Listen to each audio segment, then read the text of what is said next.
도요타라고 하는 일본 자동차 회사가 있습니다. 이 회사는 2010년도 큰 시련을 당했습니다. 이 가속 페달 결함 때문에 전 세계적으로 1000만 대의 자동차를 리콜했습니다. 리콜 아시죠? 이 현대자동차가 1년 동안 판매한 자동차 수가 496만 대입니다. 현대자동차, 전 세계 판 자동차가. 그런데 1000만 대를 리콜했다는 것은 회사 입장에서는 엄청난 위기가 온 것입니다. 더욱이 도요타 아키오 사장은 미국 청문회에 3번 참석해서 사과를 하는 그런 일도 있었습니다. 신뢰는 바닥에 떨어지고 1000만 대를 리콜해야 하는 상황. 엄청난 위기가 온 거죠. 그런데 이 도요타 회사는 3년 만에 이 모든 신뢰와 위기를 극복하고 회복합니다. 다시 미국 자동차 판매량 1위를 탈환했습니다. 회사에 다니시는 분은 다 아실 겁니다. 망해가는 회사가 다시 회복해서 일어나는 것이 얼마나 어려운 것인지. 작은 회사이든 큰 회사이든 마찬가지입니다. 그런데 도요타는 3년 만에 회복했습니다. 그렇다면 그 안에서 얼마나 피나는 노력을 했고 얼마나 피나는 변화를 추구했는지, 또 얼마나 뼈를 깎는 산고의 고통을 그 회사에서 감내해냈는지 회사를 다니신 분 또는 다녔던 분들은 모두 그냥 상상해도 알 수 있는, 절감할 수 있는 그런 내용입니다. 이 도요타 자동차 회사 기사를 읽으면서 저는 문득 떠오르는 게 있었습니다. 만약 하나님께서 리콜을 한다면 지금 당장 누구를 리콜하실까? 그런 생각을 해봤습니다. 정치권일까요? 네, 정치권 리콜해야 되죠. 그럼 법조계도 리콜해야 합니다. 경제계는 어떻습니까? 경제계. 예, 경제계도 리콜 대상입니다. 스포츠계 마찬가지입니다. 그러나 하나님이 지금 당장 리콜한다면 제 마음일 거예요. 아마 교회를 리콜하지 않을까. 네? 교회. 그런 생각 안 하십니까? 그 이유는요, 교회가 그래도 이 세상의 희망이기 때문입니다.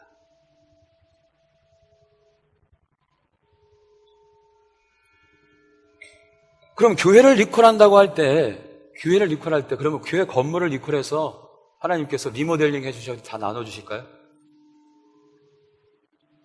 아니죠. 제가 지금 여러분에게 하나님 마음을 하나님께서 리콜을 한다, 교회를 리콜한다. 그것은 바로 교회를 구성하는 공동체, 저와 여러분을 리콜하는 것입니다. 한국 교인들을 리콜하는 거예요.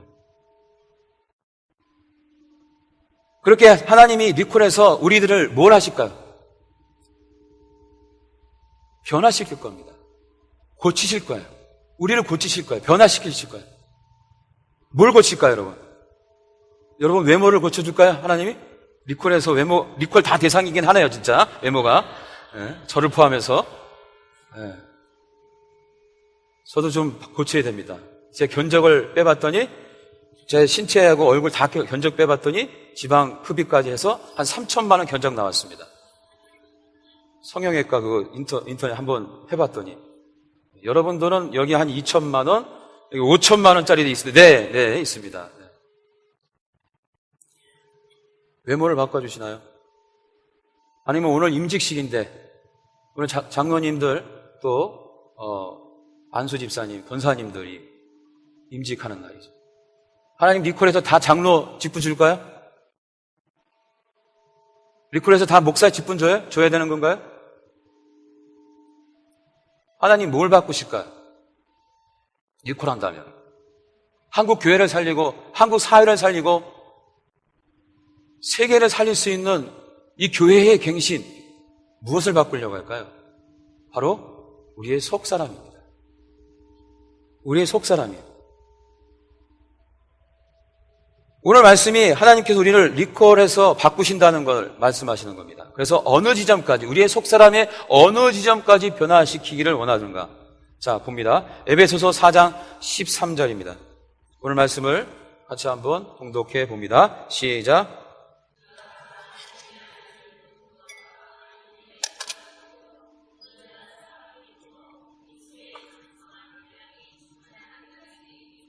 오늘 문장, 오늘 말씀의 핵심 단어는 온전한 사람입니다. 온전한 사람에까지 이르기를 원하시는 거예요. 온전한 사람이 되기를 원하는 거예요. 한국 교인들을 리콜해서 고친다면 온전한 사람으로 변화시키고 싶으신 거예요. 근데 좀 온전한 사람 하니까 좀 뉘앙스가 좀 이상하지 않아요? 여러분 좀 온전하지 않다 그러면 어떻게 돼요? 엄청나게 무슨 정신적인 질환이나 이런 거 생각을 할 수 있겠죠? 물론 영적인 질환들이 다 있죠. 온전하진 않습니다, 우리가. 근데 좀 온전하다는 말보다는 좀 다른 의미가 없을까? 이 온전하이라는 단어를 헬라어로 찾아봤어요. 두 가지 뜻이 있더라고요. 하나는 완벽한이라는 뜻입니다. 이 온전이라는 것은 완벽해지기까지 원한다는 거예요, 하나님이. 또 하나의 뜻은 성숙한이에요, 성숙한. 한국어에 나와 있는 성경은 다 대부분 온전한, 완벽한이라는 뜻으로 번역을 해놨습니다. 헬라어를. 근데 영어 성경 NIV와 NASB 성경에서는 mature, 성숙한이라고 번역을 해놨더라고요. 자, 이것은 뭘 말합니까? 이 두 가지 뜻 중에 어느 것 하나를 선택해서 말씀을 읽어도 틀리지 않다는 것을 의미합니다. 그죠? 영어 성경이 틀리지 안 한 거잖아요. 그죠? 한국어 성경도 틀리지 않아요. 하지만 둘 중에 하나를 선택할 수 있다는 거예요. 저는 개인적으로 선택을 한다면 온전한보다는 성숙한이 좀 마음이 더 와닿습니다. 그게 더 잘 이해가 됩니다. 그래서 하나님께서 리콜해서 우리의 속사람을 변화시켜준다면 어느 정도까지 변화시키길 고치길 원하냐? 저는 성숙한 사람이라고 이 시간 선포합니다. 한번 따라서 합시다. 성숙한 사람. 성숙한 사람. 자, 의미가 다 와닿죠? 이걸 안 믿는 분들, 오늘 처음 나오신 분들도 이해가 되실 거예요. 아, 그래, 성숙한 사람. 오늘 특별히 임직식이 있습니다. 오늘 교회 잔치입니다. 그런데 임직식 때 제가 할 수 있는 얘기가 없어요. 왜냐하면 사회를 봐야 되기 때문에 뭘 이렇게 좀 얘기 좀 해주고 싶은데 얘기할 기회가 없어서 제가 오늘 이 예배를 통해서 말씀 붙잡고 임직식에서 하고 싶은 얘기, 말씀을 통해 전해주고 싶은 이야기. 아니, 우리 교인들 전체에게 좀 말하고 싶고 한국 교회에 얘기하고 싶은 그 말씀의 본질을 좀 여러분과 나누고자 합니다. 여러분, 직분이 중요한 게 아닙니다. 직분은 형식입니다. 아까도 말씀드린 것처럼 하나님이 니콜해가지고 전부 다 장로 주는 거 아니에요. 전부 다 목사시키는 것도 아니고 전부 다 권사시키지도 않아요. 하나님이 정말 바꾸고 싶은 것, 주고 싶은 것은 속사람, 마음의 변화예요. 성숙한 사람이 되기를 원하는 거예요.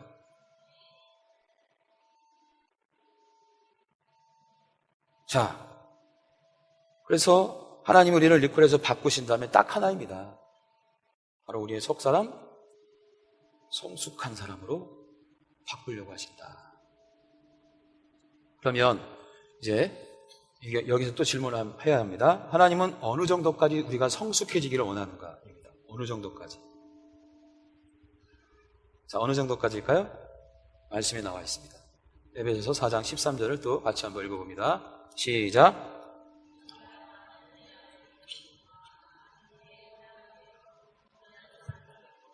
그리스도의 장성한 분량이 충만한 데까지 이르기를 원하십니다. 이 정도 성숙한 존재가 되기를 원하십니다. 근데 참 어렵죠? 그리스도의 장성한 분량이 충만한 데까지.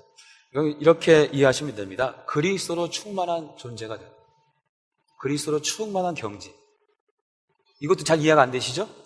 그래서 더 쉽게 다른 성경을 통해서 알아봅시다. 갈라디아서 2장 20절입니다. 갈라디아서 2장 20절 그것도 같이 읽어볼까요? 시작. 내가 십자가에 못 박혔나니 그런즉 이제는 내가 사는 것이 아니요 오직 내 안에 그리스도께서 사시는 것이다. 아멘. 이겁니다.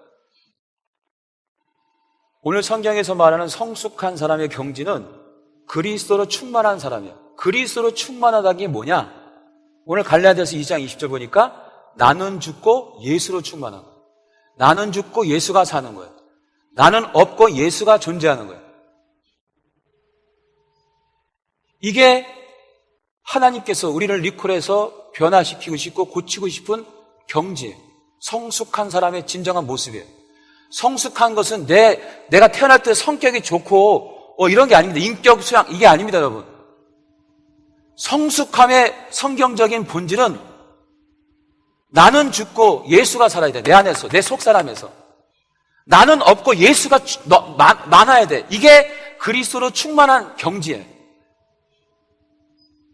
이게 이코로 성숙한 사람이에요.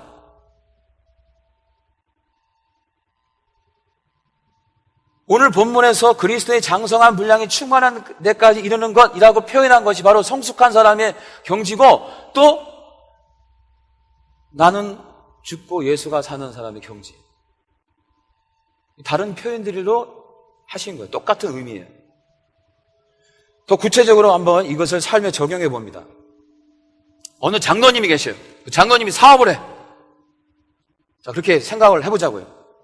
질문합니다. 그러면 사업이 신앙에 영향을 줘야 할까요? 신앙이 사업에 영향을 줘야 할까요? 무슨 말인지 못 알아들었어요. 지금 딴 생각하고 있어요. 집에 가스불 생각해서 그래요. 자, 장로님이 사업을 하세요. 그러면 그 사업이 신앙에 영향을 줘야 할까요? 신앙이 사업에 영향을 줘야 할까요? 그렇죠. 이게 성숙입니다. 이게 나를 죽이고 예수가 사는 거예요. 장로임에도 불구하고 사업이 신앙을 주장해요. 사업이 신앙에 영향을 줘요. 자기 경험, 성공의 경험, 실패의 경험, 자기의 지식, 이것이 교회 생활이나 가정 생활이나 사회 생활에 적용되는 거예요. 그러면 반드시 갈등하게 되어 있습니다.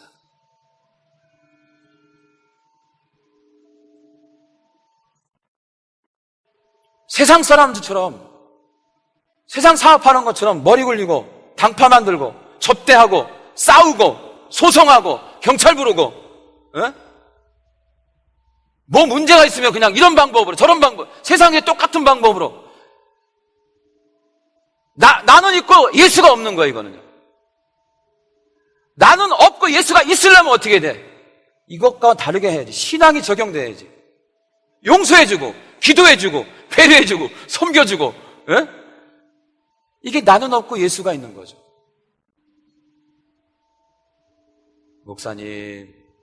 목사님은 사업을 안 해봐서 몰라요. 그렇게 얘기하려고 그랬죠, 지금. 그래서 제가 신앙으로 사회생활을, 신앙으로 사업에 성공한 분들을 내가 쭉 리스트를 너무 많아. 그 중에 한 분만, 이 최근에 한 분을 소개합니다. 이노레드라고 하는 박현우 대표라는 분이 계십니다. 이노레드 회사에. 이분의 사업 내용이 국민일보 기사에 얼마 전에 나왔어요. 이 회사의 모토는 이윤 창출이 아닙니다. 회사는 뭐예요? 주식회사는 이윤을 추구해야 되는 거잖아요. 근데 이 회사의 모토는 뭐냐면 선한 영향력이에요. 제가 그러잖아요. 기독교는 선한 영향력을 끼쳐야 된다고 똑같은 얘기를 하는 거예요. 그리고 선한 영향력의 1차 수혜자는 누구냐? 고객이 아니라는 거예요. 직원이라는 거예요. 직원. 그래서 이 사람은 뭐 월요일 날 늦게 출근하기, 뭐 지각하는 날 직원들을 위한 돈 안 드는 그 배려 이런 것들을 많이 생각을 해내서 기업 문화를 새롭게 창출하고 만들어가는 회사로 유명합니다. 그래서 그 직원이 수혜를 받아서 직원의 가족으로 흐르고 그 직원의 가족으로 흘러서 그게 고객들까지 이렇게 우리가 지금 이야기하는 성경적 가치, 예? 은혜를 받아서 내가 먼저 받아서 나누고 그것이 세상으로 흘러가는 이런 모토로 회사를 경영하는 거예요. 자, 국민일보 기사 내용을 좀 여러분에게 읽어드리겠습니다. 현재 삼일교회에 다니고 있는 박 대표는 2년 전 회사 이름을 이노레드로 바꿨다. 사명에서 회사의 명칭에서 레드는 보혈을 의미한다. 그는 회사의 정체성과 사업 목적을 하나님 뜻에 맞추기 위해 새 출발을 한 만큼 하나님이 세운 회사라는 사명감을 가지고 기업 경영에 임하고 있다. 그의 인터뷰입니다. 저희는 고객에게 술이나 골프 접대를 하지 않습니다. 주변에 적지 않은 이들이 제게 접대 없인 생존 못한다고 했지만 한 번도 그러지 않았습니다. 그럼에도 외국계 회사를 비롯한 여러 고객사가 우리의 기업 문화를 높게 쳐 관계를 유지하고 있죠. 고객보다 하나님을 더 두려워했더니 하나님께서 길을 내주신 거라고 생각합니다. 이 회사의 자랑을 하면, 그분 대신 제가 자랑하면 이직률이 한국 최저입니다. 그렇게 좋은 삼성도 이직률이 엄청 높죠? 최저예요, 이직. 회사를 옮기려고 하지 않아, 직원들이. 또 GfK라는 글로벌 리서치 회사에서 조사한 한국의 가장 뛰어난 디지털 에이전트가 누구냐라는 대답에 46%가 이 회사를 지명했다는 거예요. 이 회사가 가장 뛰어난 회사다고 이렇게 인정을 많은 기업들이 하고 있는 거죠. 그리고 53개국에 광고를 수출하고 192개국에 이 회사의 광고를 시청하도록 하고 있답니다.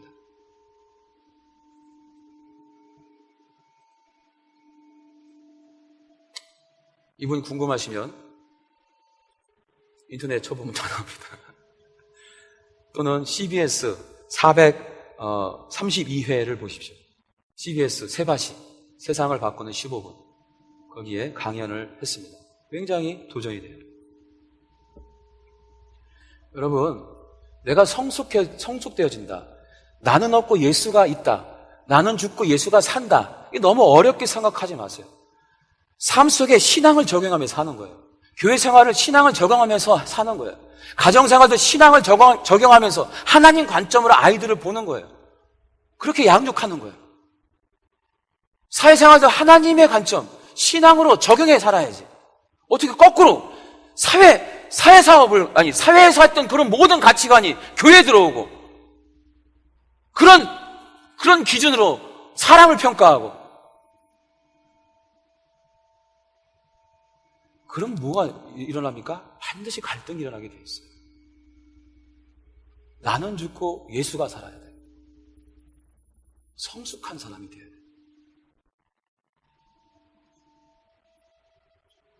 자, 그렇다면 이것이 하나님께서 원하시는 우리의 리콜 컨텐츠 내용이다. 그러면 하나님은 우리를 어떤 방법으로 성숙하게 만드실까?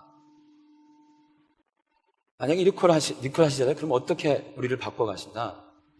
두 가지입니다. 자, 두 가지 보기 전에 먼저 우리 말씀을 보도록 할까요? 에베소서 오늘 말씀 4장 13절. 자, 읽어봅시다. 시작. 우리가 다 하나님의 아들을 믿는 것과 아는 일에 하나가 되어 온전한 사람을 이루어 그리스도의 장성한 분량이 충만한 데까지 이르리니. 아멘. 우리가 다 하나님의 아들을 믿는 것과 아는 일을 통해서 우리가 성숙한 사람이 되는 거예요.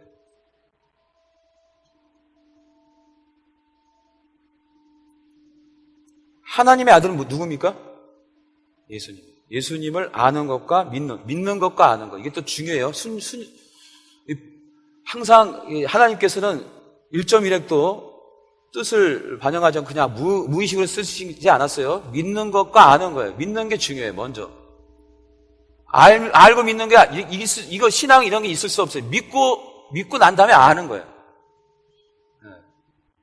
그런 일을 하나로, 믿는 것과 아는 일을 동시에 같이 하는 거죠. 같이. 자, 이게 뭐냐? 저의 목회 철학에서는 한 단어로 이렇게 설명할 수 있습니다. 훈련이에요, 훈련.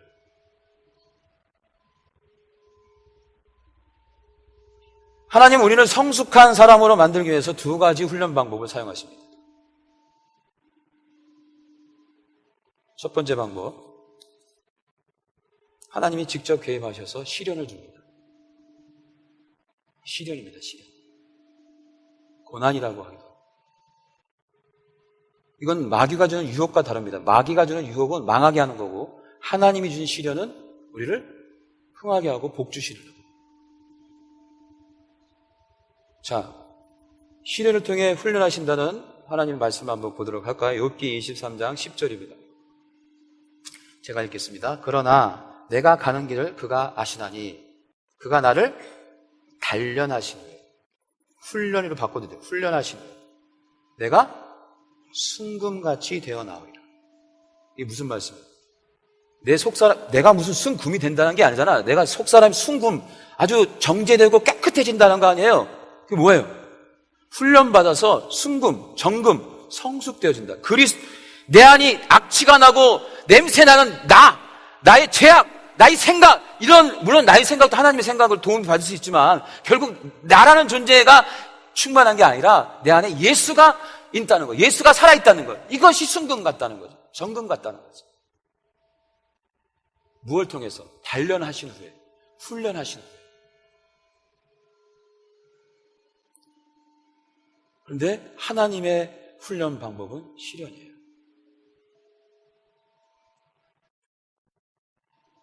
아이 낳지 못하는 어떤 집사님들이 있었습니다.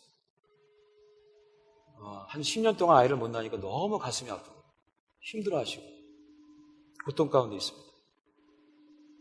그리고 10년을 기도했는데 아이를 하나님이 안 주시는 거예요.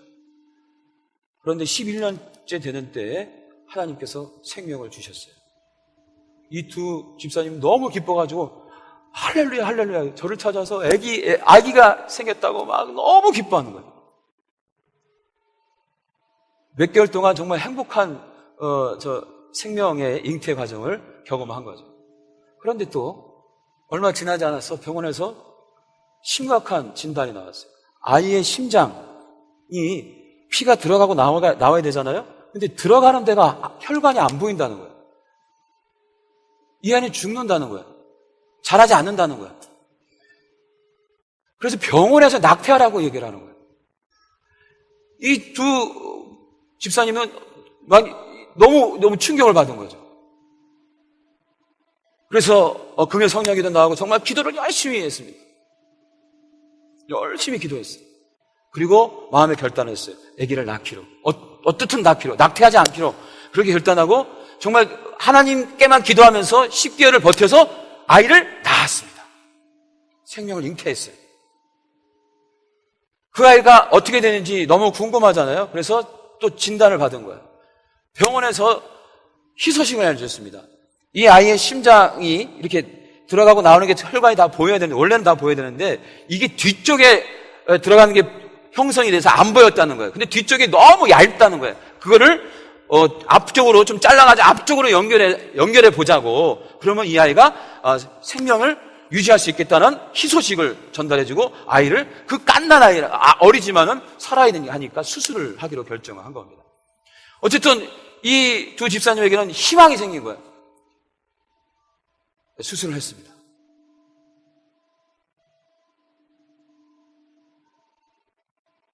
하지만 수술하는 그 자리에서 그 아이가 죽었습니다.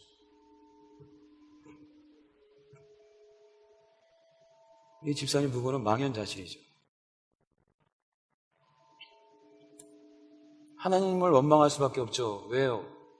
뭐 줬다 뺐고 이게 뭐하는, 제가 느끼기에도 이게 아이를 주셨다가 힘들게 했다가 낳게 하셔가지고 다시 걷어가시는 게 이게 무슨 뜻인가?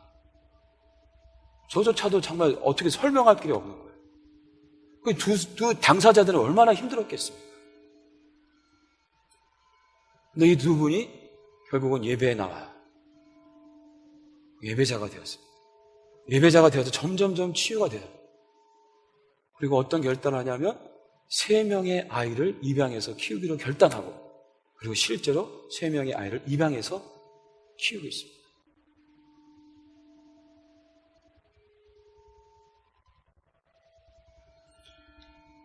여러분, 자녀가 부모인 우리보다 먼저 간다는 걸 상상조차 하고 싶지 않잖아요. 그죠? 이거는 정말 생각조차, 다 입에 꺼내기조차 하고 싶지 않아. 근데 그것을 현실로 당하는 부모의 심정은 정말 억장이 무너지고, 심장이 찢어지고, 가슴이 무너지는, 뭐 말할 수 없는 고통인 거죠. 시련입니다. 그런데 이 시련을 통해 이분들이 성숙되어져서 불행 가운데 살아야 할 새 아이에게 새로운 인생을 열어주는 아름다운 이야기로 흘러가고 있습니다. 이런 이야기 주인공이 어떻게 될 수 있습니까? 성숙해져야죠. 고난이 없었으면 3명의 아이를 입양하겠다는 생각조차 했겠습니까? 그 아이들이 눈에도 보였겠냐고요. 크리스찬의 고통과 시련에는 반드시 하나님의 메시지가 있어요. 메시지. 그래서 감당할 수 있게, 또 지나갈 수 있게끔 피할 길을 마련해 주셔요. 그러면서 우리를 어떻게 해요? 성숙한 사람을 이끄는 거예요. 하나님의 시련의 목적은, 우리의 훈련의 그 방향은 성숙입니다. 나는 없고 예수가 있는 거예요. 그런 삶으로 늘 결단하며 살 수 있는 성숙한 존재를 하나님께서는 세워주시기를 원하는 거예요. 그러면 성숙을 위한 하나님의 두 번째 훈련 방법은 뭐냐? 그것은 교회를 통한 훈련입니다. 교회를 통한. 건강한 교회는요, 많은 부분 훈련 프로그램이 다양합니다. 저희 교회도 난 건강한 교회에 낀다고 저는 확신합니다. 우리 교회를 한번 보세요. 사랑 이야기 열방 있죠. 사랑 이야기 보령, 사랑 이야기 동수원. 이게 다 뭡니까? 이웃 사랑을 훈련하는 거예요. 그죠? 생판 모르는 사람들 향해서 우리가 달려가잖아요. 우리가 후원하고 가는 선교사, 보내는 선교사. 훈련하는 거죠. 이웃 사랑. 그래서 지난주 우리 교인 30명이 여기 가까운 청아아파트에 사시는 노인 부부 집을 집수리 해줬습니다. 이런 아름다운 스토리, 이거 훈련하는 거죠. 우리가 무슨 연관이 있습니까? 또 러브 스케치나 어메이징 터치는 뭡니까? 하나님 사랑을 훈련하는 거죠. 하나님과의 관계를 회복하는 훈련을 하는 겁니다. 또 오늘 GPS 수료시겠지만 GPS 부부 학교, 뭐 어머니 학교 이제 내년부터 할 건데, 이게 다 뭡니까? 서로 사랑, 가족끼리 사랑하는 방법을 배우는 거예요. 훈련입니다. 예. 훈련에 참여하면요, 힘들어요, 사실은. 쉽지 않습니다. 또 훈련을 준비하는 이 섬김이들, 이 장난이 아니에요, 또 섬김이들. 왜 그런지 아십니까? 이게요, 훈련에 참여하면 항상 그 안에 갈등이 있어요. 그리고 어려움이 생깁니다, 꼭. 어떤 어려움이 생겨요? 말 한마디에 상처를 주고받아. 그래서 관계가 어려워요. 관계가 섬기면 더 좋아질 줄 알았는데 그게 아니에요. 관계가 어려워. 말 한마디에 시험 들어. 또 참여자들도 마찬가지고. 또 일을 추진하는 방법이 달라서 갈등해요. 갈등해요. 여러분 다 해보셨잖아요. 성가대는 어떤가? 갈등 있어요, 없어요? 있어요.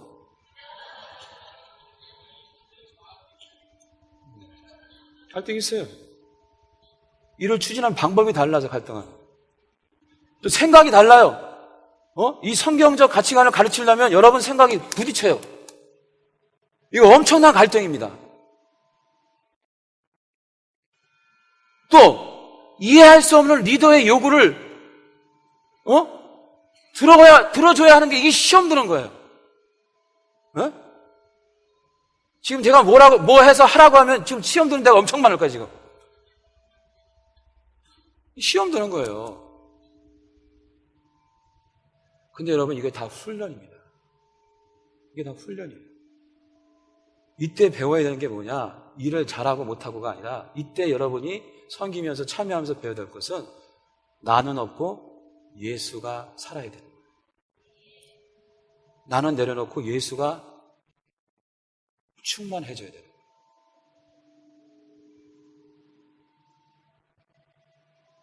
그러면서 뭘 배우냐? 순종을 배우고 나를 내려놓고 다른 사람을 배려하는 것을 배우고 다른 사람을 이해하는, 공감하는 것을 배우고 섬기는 걸 배우는 거예요. 아니, 교회에서도 이런 갈등을 이기지 못하는데 사회에서 어떻게 우리가 인정받고, 교회에서 이런 순정을 못 배우는데 어떻게 세상에 나가서 실현당한 하나님의 알 수 없는 시련과 알 수 없는 고통에 우리가 어떻게 순정하냔 말이에요. 교회에서 이거조차도 순정하지 못하는데. 아니, 교회에서 헌금 내는 것도 이렇게 발벌벌 떠는데 어떻게 세상에 나가서 남에게 남 도와주고 기부하냐고.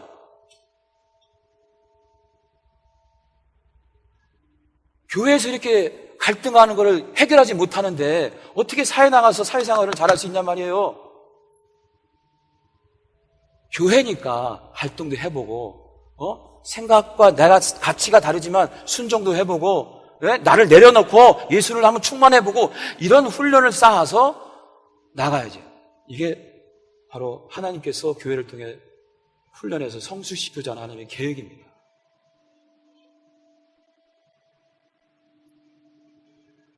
이런 거 싫어서 훈련에 참여 안 한다는 분이 있어요. 그럼 평생, 저는 모르겠어요. 좀 이따가 제가 말씀드리겠지만, 교회를 통해서 훈련받지 않는 분들은 과연 하나님은 어떻게 하실까? 여러분, 자식을 다 낳아봤잖아요. 그죠? 낳아서 키우시잖아요? 자식이 성장에 멈추길 원합니까? 성장하기를 원합니까? 성장하기를 원해요. 그러면 여러분 어떻게 해요? 부모로서 할 걸 한단 말입니다. 교회 훈련을 통해서 훈련하고 성장할 수 없는 사람들은 하나님께서 어떻게 하실까? 두 가지 방법으로 훈련한다고 제가 말씀드렸습니다.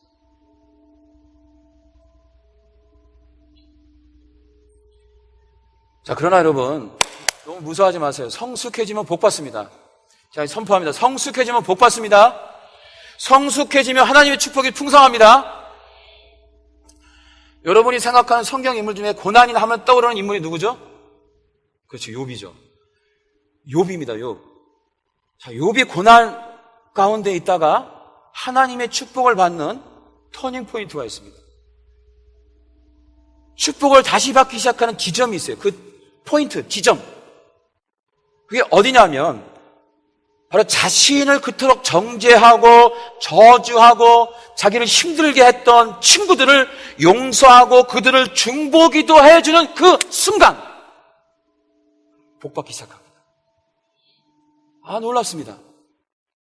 욥기 2장부터 41장까지는요, 친구들하고 막 싸우는 거예요. 논쟁하고, 막 친구가 저주하면 욥이 막 너무 괴로워하고, 서로 막 싸우는 거가 2장부터 41장까지 나와요. 근데 욥이 은혜를 받고 축복받는 터닝 포인트, 지점.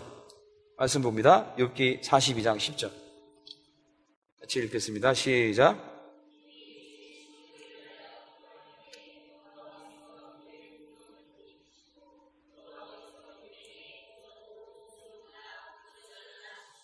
아멘, 할렐루야. 친구들을 위해서 기도하기 시작했어요. 그것은 뭐예요? 친구들을 용서했기 때문에 마음으로 기도하게 했겠죠. 그 순간이 되자 어떻게 됐어요? 여호와께서 욥에게 이전 모든 소유보다 갑절이나 주시는 거예요. 할렐루야. 하나님께서 우리를 성숙하게 만들어서 잘되게 하시려는 거죠. 여러분, 자녀를 키울 때 자녀가 성장해서 성숙되기를 원하는 근본적인 이유가 뭐예요? 아이가 잘되기를 원하는 거 아닙니까? 그게 잘되는 것이라고 생각하니까 교육하는 거 아니에요? 훈련시키는 거 아닙니까?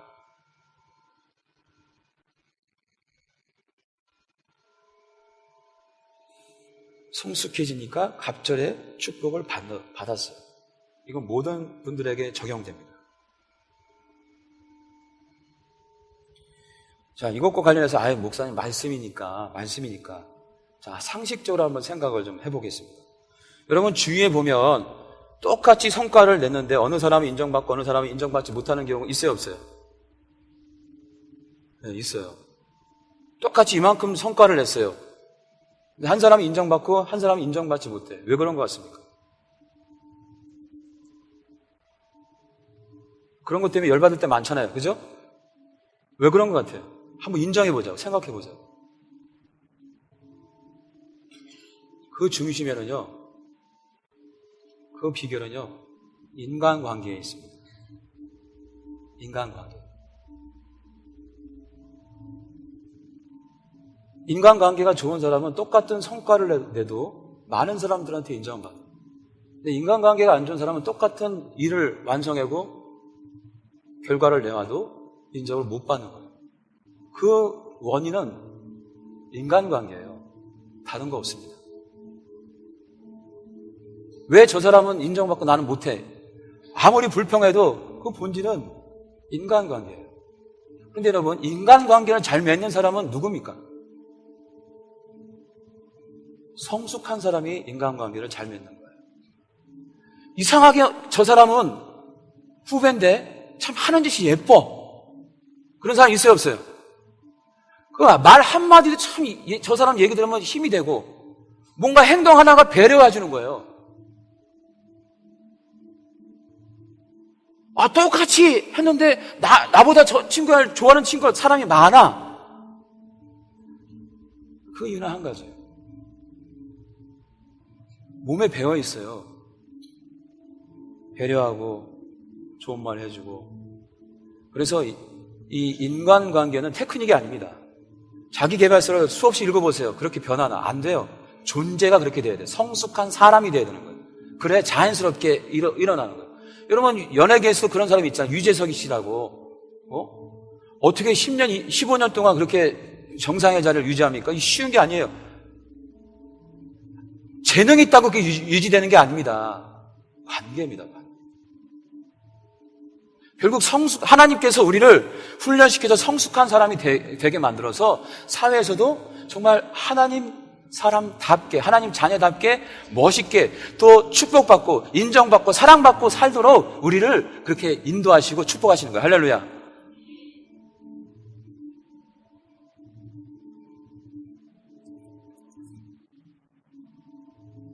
자, 이제 우리의 선택만 남았습니다. 하나님이 주시는 시련을 통해서 성숙의 길을 갈지, 아니면 교회 훈련을 통해 성숙의 길을 갈지.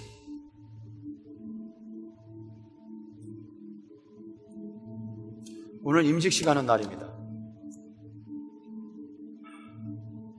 축제죠. 그러나 오늘 꼭 이 말씀을 전해주고 싶었습니다. 하나님께서 리콜해 보고 싶은 대상은 바로 저와 여러분입니다. 기독교인이에요. 그래서 뭘 바꾸냐? 내 속사람, 성숙한 사람으로 바꾸기를 원해요. 내 안에 내가 없고 예수가 있는, 예수만을 드러낼 수 있는 그런 존재. 신앙이 삶 속에 아름답게 꽃피고 향기 내어지는 그런 존재. 시련을 통해서 또는 교회 훈련을 통해서. 이 길의 결론은 축복입니다. 선포합니다. 축복입니다. 기도합니다.